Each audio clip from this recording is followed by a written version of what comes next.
I massively underestimated Uncharted Drake's fortune and its crushing difficulty. I originally played the Nathan Drake collection in 2017, back when I was at uni. Therefore, I had 9 trophies unlocked when I started this playthrough.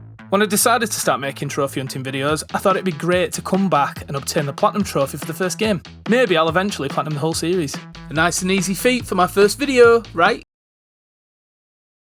Before we start, just know that this video is absolutely caked in spoilers. If you haven't played the game, you might want to go and play it before watching this so you can fully experience it for yourself. The game starts with our cocky but lovable treasure hunter protagonist, Nathan Drake, on an expedition to find the coffin of his distant relative Sir Francis Drake. Legend has it that before Sir Francis's demise, he'd hidden his fortune and left clues for future get-rich-quickers to find. Off the coast of Panama is where I find myself, joined by Elena Fisher. Elena is a small-time journalist that Drake has promised the super-exclusive story, The Remains of the Elusive Francis Drake. In exchange for finding the coffin, Drake has convinced Elena to come up with the funds to finance the whole trip. The cheeky sod. It isn't long before we're greeted with our first run-of-the-mill enemy types, proper generic baddies with guns. The first flavour of baddie we find is pirate-flavoured, however the flavour will change throughout the course of the game. These particular pirates have been hunting Drake for days and have finally caught up with him. This boat fight section of the game acts as a bit of a tutorial, getting you accustomed to the aim and shoot with L2 and R2, as well as square and triangle for hand-to-hand combat. We'll need to use this specific fisticuff fighting style later for a combat trophy, but for now, we can deal with the enemies any means necessary and progress the story. Whole ship's gonna blow! We gotta jump! The fighting intensifies, the boat's in flames, and it looks like we're about to roll credits, when we're graced with the presence of Victor Sullivan, known to his friends as Sully, and known to us as another character ruined by Mark Wahlberg. Terrible film. Sully is a sweet-talking mentor, father figure, and all-round best bud to Drake, which leads us to the first encounter with our first antagonist, Gabriel Roman, and he's white and British, so clearly evil. Unless, of course, you found something in there, Mr. Drake. I swear, British people in video games are either evil or like a nerdy kind of scientist guy. All right. I am rather looking forward to this analysis. No, he's not British, but he is nerdy. Sully gets shot, but Nate escapes and runs away. As he flees, he bumps into Elena, who managed to track the fellas down after that shitbag moment where they left her at the docks. Anyway, both manage to make it to the plane and take off. Shockingly, more drama, as the plane is hit with an anti-aircraft cannon and comes crashing down. Unsurprisingly, Nate and Elena brush it off and jump from the plane, allowing it to nosedive straight into the jungle below. And this is where I realise that Nathan Drake is a bit of a knobhead. He claims to care about history and his ancestors, yet he's always the first to blow up ancient ruins and defile historic sites. It's just not on, is it? The Platinum Journey is made up of 3 steps. Step 1. Finish the game on crushing difficulty and collect all the treasures. Fight through waves of enemies, destroy anything in our path, and as Nakey Jakey says, boring-ass, fake-ass climbing sequences where I'm doing close to nothing except holding up on the analog stick. Until we happen upon this strange relic, which will pop an additional trophy. For those of you who are either too young to remember or never got around to playing this absolute gem of a PS2 game, this egg is a precursor of from the Jak and Daxter series. And this is one of many Easter eggs, LOL, that are left in by Naughty Dog. They do it a lot in the games and I'm here for it. Proper little hit of nostalgia. Yeah, I said nostalgia. If you're enjoying the video so far, then please feel free to smash the living daylights out of that like button.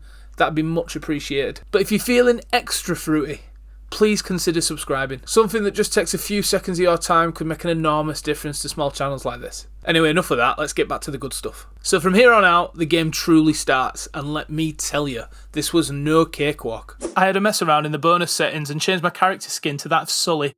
I then bagged myself an enemy kill to unlock the cosplay trophy. This trophy is from the DLC trophy pack added to the remastered version of the game. I won't be going for the 100% in this video, I'll just be obtaining the platinum. However, here's a list of the extra added trophies just in case you want to go for the 100%. More destruction and even more collecting leads to unlocking collectible and combat trophies. The 250 headshot trophy may take you longer, maybe even a second playthrough if you're a first timer to the game. However, if you're like me and you've been here before, then you should get it during your returning platinum run. I suppose it's all down to your aim. So get good, punk. Talking of getting good, this is the first of many sections of the game that took me a good few goes to finish. This dreaded catacomb exchange ended in my demise a lot. And because I hadn't preempted that a difficult fight was coming, I hadn't collected the right guns or enough ammo to deal with the situation. And this wasn't because resources in the game are limited. They're quite the opposite. I'm just foolish. My neglect for collecting ammo meant that I had to frequently leave cover, making me an open target. After many failed attempts, I managed to clear the room, turn some cranks, and escape the depths of the fortress, progressing the story further. Taking me by surprise in this chapter is one of very few random, scattered, and downright annoying QuickTime events. There are maybe 5 times total that I have to quickly press a single button or a sequence of buttons to avoid instant death. I always found this really tedious, but not as tedious as the climbing mechanic. This is so broken, and you will die a lot from falling. I know this gets better as the series goes on, but it really sucks in this game. You're finally reunited with Elena after waking up in a locked cell. You're introduced to Eddie Raja, a fellow treasure hunter from Drake's past. It's clear from the get-go that they don't get along very well. Listen to me, maggot. I was promised treasure on this goddamn rock. Elena manages to pull the cell wall down just in time, freeing you and starting the car chase mission. While riding on the back of the car, you have a mounted machine gun and a rocket launcher, but no way to crouch or block. On crushing difficulty, this leaves a lot to chance. You find yourself dying randomly, and on the next attempt, you'll be in the exact same position and not die. Anyway, I shot and fired on, and managed to make it past the section which ends with Drake and Fisher being surrounded before Nate makes the executive decision to reverse, ending in the car falling backwards off a cliff and the two of them plummeting into the water below. Shortly following this is the jet ski section. We'll have to speedrun this section later, as well as chapters 5 and 16. But for now, we can just get through it taking our time, enjoying the view of the tranquil water, rustic buildings, and maniacs with grenade launchers that want nothing more than Drake's corpse bobbing around in a drink. Over the next few chapters, I start to concentrate on combat trophies, hoping that that'll make my cleanup at the end a little bit shorter, awarding me Hangman and 20 kills with the Desert 5.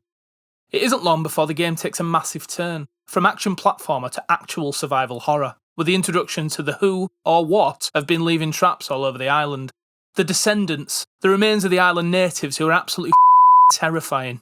When I originally played the first 3 Uncharted games in 2017, I remember loving the little sprinkling of paranormal into the stories. Not too much, just a little bit. Like the Tree of Life and the superhuman powers it grants in Uncharted 2, and the hallucinations that Drake has in Uncharted 3. Anyway, cracking on, the first encounter with the Descendants also unlocks the use of the MP40, thus awarding me 30 kills with the MP40 and Run and Gunner. Once out of the bunker, you realise that Roman and his sidekick Navarro have taken Elena hostage. They take off and leave you with a load of armoured, highly armed enemies to deal with. Additionally, the COD zombies, well, either COD zombies or wretches from Gears of War, also show up. But they're not biased, they'll kill literally any and all humans, creating a slight buffer between you and Navarro's men. Run gunning through this section earned me the 50 kills with an M4 and 30 kills with the Dragon Sniper trophies. I also found the last treasure to complete my collection and unlock Master Fortune Hunter, well kind of. I missed a collectible in chapter 11, so I'll go back and get that once I'm done. Well, if I'm ever done, because following this section is such a annoying boss fight. We end up at the last part of the game, the Navarro boss fight. Doing this on Crushing absolutely sucks. And don't even get me started on what it took to get to the last fight. I've never felt like more of a masochist than right now. Anyway, after some utter bullshit difficulty spike, Roman gets curious with the statue of El Dorado, and unlike the figurative cat, gets turned into a descendant zombo, and much like the figurative cat, gets killed by Navarro, who takes the statue for himself. As he starts to airlift the ancient lump of gold away, Nathan holds on tight as the statue is lifted into the air by Navarro's helicopter. Aboard is Navarro, Elena, and a couple of Navarro's men. They notice that Drake is being hauled with the cargo and start shooting at him. Before Elena kicks the gunner out, as he falls, he lets out a burst of gunfire that kills the pilot and causes the helicopter to fall from the sky and crash into Navarro's end destination, his big boat. Nate, somehow again unscathed from the second unwanted descent, lands on his feet, starting the boss fight. This is by far the hardest part of the whole run. Nathan is thrown into the fight against Navarro and his many friends. The arena consists of 4 separate areas. The first 3 are fairly similar. Dotted around are breakable wooden crates, nope, not those ones, that Drake must cover behind. Navarro and his men are also in cover behind the same type of crates. The aim of this exchange is to break the crate that is protecting Navarro so that he runs off to the next area, and to take out the remaining enemies before you yourself move on to the next area and rinse and repeat. Each area getting subsequently harder to finish with more enemies, with better guns, less cover, etc. The reason I suggest getting rid of Navarro first is because his gun is an absolute laser beam. One hit from this and it's back to the beginning, apart from after phase 2 where you're blessed with a checkpoint. Honestly, if there wasn't that checkpoint, this may have been on the top 10 list of the hardest boss fights ever. It took me a good few attempts to get through phase 1, mainly down to that one enemy from the right who kept getting brave and running across to the left. Once I learned the movement patterns and most importantly, Navarro's firing patterns, it all got a pinch easier. I feel that Naughty Dog's past really shines through in this boss fight. There's a real sense of the boss fights from the Crash and Jak and Daxter series that you can feel while you play it. Even though the games are dressed up differently, the identity's still there. Anyway, once you make it through the 3 phases and another piss-annoying quick-time event, you get up onto the helipad and have a good old fisticuffs with Navarro. In the end, Navarro's defeated, humanity's saved, and our time with crushing difficulty is over. Okay, so now that shitstorm's over, I had to drop into Chapter 11 to get the last treasure for the Master Thief Collect. Do you reckon is that a play on it? Surely not, never mind. After that, I decided to take on Step 2. Complete all the speedrun sections of the game. Now, if I was going for the 100%, I'd have to do the whole game in under 2 hours and 30 minutes, whilst wearing the Donut Drake costume. Now, as fun as that may sound, it would also mean finishing the game on brutal difficulty. Now, that sounds much less fun. In fact, that sounds awful. So if you want to see that, let me know in the comments, I guess, you bunch of sadists. For now, I dropped the difficulty down to easy, and I attempted the 3 speedrun trophies on the game mode Practice Speedrun, selected from the chapter selection in the main menu. Now, just a bit of advice. Replaying chapters will prompt you with a save window. Do not save over your 100% game file. If you do, you'll only have access to anything before the chapter you're starting, which for me, and probably you, would be chapter 5. Meaning, to also complete speedruns of the remaining chapters 12 and 16, you'll have to play through chapters 6 to 16. An easy way to avoid this is to create a separate save file and then overwrite that as you go, saving you wasted time that you could be using to keep up to date with my uploads. A shameless plug, I know. This is the first time I noticed that easy mode isn't even that easy. It gets worse as you go through the rest of the speedrunning trophies too, but we'll get to that in a bit. I found that with this speedrun I managed to finish with seconds to go, meaning that there's that little bit of wiggle room, that room for error. I was able to die sending me back to a checkpoint and still finish in time, well, just in time. I was led into a bit of a false sense of security until we got to chapter 16. Now I'm telling you, there is a reason this is listed as a gold trophy. Minimum room for error, there's annoying platforming, another quick time event, combat with enemies hiding behind walls at times. You really have to do a perfect run of this, and you need to know the area well too. You have 7 minutes to complete this whole section. I failed a lot, managing to get to the end late a few times. I died, got knocked off ledges by these stupid fire lantern things that swing back and forth. And also, don't bother trying to roll out of the way. This isn't Dark Souls, and your boy Nate fat rolls. After a long hour of trying this, I finally hit the end in time and unlocked a speedy reunion, meaning my speedrunning was completed. This brought me through to the 3rd and final step of the Platinum journey. Step 3. Clean up any miscellaneous trophies that are left. So cleaning up miscellaneous trophies is made slightly easier, with the inclusion of both tweaks and weapon select. This can be found in the bonuses section of the start menu. So for example, let's say you're in need of the trophy for kills with the M79 grenade launcher. You can pick that from the weapon selection, go into tweaks, and turn on infinite ammo, then spend your time blowing up baddies until the trophy pops. Just note that you can only change these settings when you aren't in combat, and if you restart a section from the menu, you'll have to activate it again. Using this method, I was able to smash through 50 kills with the Micro 9mm, 50 kills with the MOS 12, 30 kills with the M79, and Dynamite Master for killing 3 enemies with a single explosion 5 times.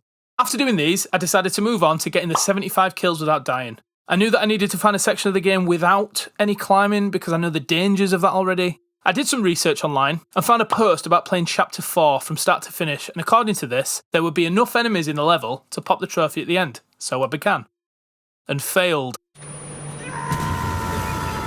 After a good few failed attempts, mainly from falling due to the climbing section in the middle of the chapter, I took to the World Wide Web once more and found an article this time informing me that the easiest way to get this trophy is from just after Rajar dies in Chapter 17. After fighting the Descendants for a bit, Elena will drop a rope for you to climb. If you ignore the rope and continue fighting, the Descendants will just carry on coming. I loaded in with my Micro 9mm, infinite ammo and one-shot kill activated in tweaks, and got to killing some ancient daywalkers until eventually the trophy popped. I had 5 trophies left between me and that tasty platinum. I'd come far, but the ride wasn't over yet. I decided to start with Grenade Hangman. For this, I had to get 10 grenade kills whilst hanging from a ledge. I took to the internet again and found this post from Non-Kosher Salt that said to go to Chapter 9. In this section, you have to swim across this short body of water, where at the other side there's a ledge. You can hang here, and after activating infinite ammo, just spam the enemies until they die. Rinse and repeat until the trophy pops. Move on. Brutal Slugger. Kill 20 enemies with the brutal combo. This one's fairly easy. Pick a chapter. I picked Chapter 4, where there's a load of enemies, and use the brutal combo until the trophy pops. Done. Master Ninja. Kill 50 enemies while melee attacking from behind. Now, as PlayStationTrophies.org says in this post, there's not a lot of opportunities to do this in the game. And they're right, there isn't, so I had to cheese this. And I'm not proud of it, but I've been through a lot. I found the section in Chapter 4. Once you've taken out the enemies around the plane crash site, climbed up and retrieved the map, follow the cliffside round, do a little bit of platforming, and end up at a section with 2 enemies, both facing away from you. Now in the article, it said you could do this to both of the first 2 enemies in this section. So I did it a couple of times, and then I checked my stats in the menu. The game hadn't accounted for the second stealth kill. So I just resorted to killing the one guy. Now this took long enough to be annoying, and every now and then when I restarted, for some reason they'd spot me, and I'd have to restart without a kill, which is maybe why it feels it took longer. Regardless, it worked, and the trophy popped. Next, Steel Fist. Kill 5 enemies in a row with a single punch after weakening them with gunfire. This one I managed to get on the boat/tutorial mission from the beginning of the game. I didn't find this too hard to do. Basically, one shot from Drake's 9mm pistol, followed up by a push of the square button, will do the trick. You only need to do this 5 times. The difficulty comes from Steel Fist Expert, the last trophy standing between me and the platinum. Kill 10 enemies in a row using this technique. The rules of this are simple. Die or kill someone with a different method and the streak resets. You can, however, save after every kill and reload a save if you mess up, putting the streak back to just before the accident and carrying on your streak. Again, I tried this on the boat and kept getting caught in the tutorial hand-to-hand combat lessons, which would mess up my score. I realise now that I could have just turned tips off in the settings and it would have been fine, but instead moved on again to the trusty Chapter 4. After a couple of save loads and some accidental kills and deaths, I finally unlocked Steel Fist Expert, and with that, the platinum was mine, and my time with Uncharted Drake's Fortune had drawn to an end. If I'm being honest, I couldn't be happy that this was over. Yes, I do love the story in the game, despite its flaws, but the trophy list was so tedious at times. I can't see myself ever going back, at least not to the first game of the series again. But Tom, it's just a fun and easy action platforming game, right? Right? Wrong. This was way harder than I'd expected, and I really struggled at times, but why? I don't remember this being as hard as it was on my first playthrough all those years ago. I suppose it's similar to the general feeling that people had about the Insane trilogy when that came out. Or you notice the difficulty more as an adult than you ever did as a kid. I could make a whole other video on difficulty in games and how you interpret it at different ages, so to avoid this video getting any longer than it already is, I'll leave you to ponder that topic. Have you noticed games getting harder the older you get? Let me know down in the comments. I've been Bombay Blues, and don't forget to shut the door on the way out.